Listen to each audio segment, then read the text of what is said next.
The project site is located at the end precinct of the overall site, having numerous public transport options from different bus and train lines connecting the site to different areas of Sydney. Project site is prone to flash flooding due to unexpected heavy downpour caused by climate change impacts. However, the mapping suggests that the surrounding water catchment areas of Johnson's Creek and Alexandria Canal can help to absorb and divert the flood water from the site, therefore protecting local communities. Historical buildings around the site are not appreciated enough by the local community.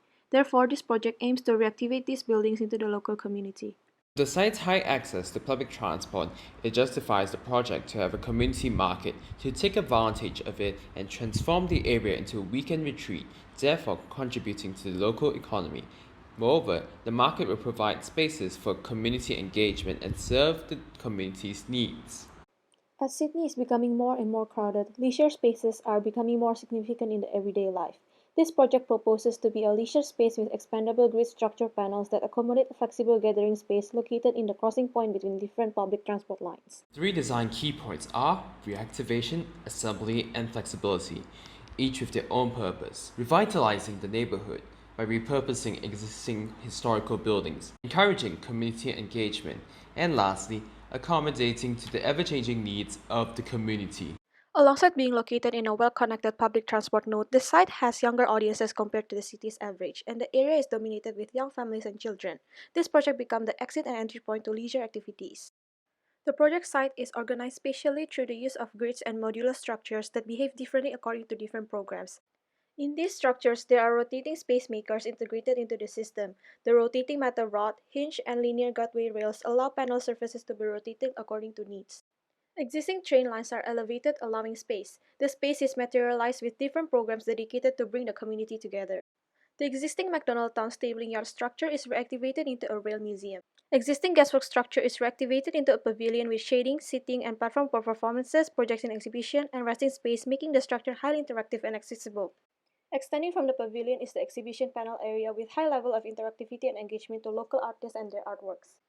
The open space is reactivated into a flexible playground space that transforms existing turntable into a carousel and can expand accordingly. The water reservoir addresses different urban cooling and water collection benefits. It is also connected to the neighboring project's canal. The existing station is reactivated into a kitchen for the beer garden below the elevated railway. When in high demand, tables and chairs for the beer garden can spill out into the open space. The new station is an improved structure that accommodates for more people. There is also a stage structure that connects both sides of the railway that allows assembly of people for performances, events, and gathering. Meanwhile, the space below the elevated railway is also materialized with community markets that can expand and shrink according to demand. Extending from the market are the furniture modules that are arranged for sitting and resting area. So, all of these modules can expand and shrink according to the demand of the community. When successful, the structure can grow, while unsuccessful, the structure can be reduced. The fulfillment of the three design key points, reactivation, assembly, and flexibility, will feature a diverse range of programs like a beer garden, community market, playground, and a reservoir. Moreover, addressing the global warming aspect of the project, topographic inclinations have been added around the borders of the site to protect the local community from flash floods, acting as a flood barrier. These design decisions were done to serve the community, take advantage of the site's high public transport access, and protect the local community from any future climate impacts. Therefore, overall, this project aims to tie together the community through the use of leisure activities.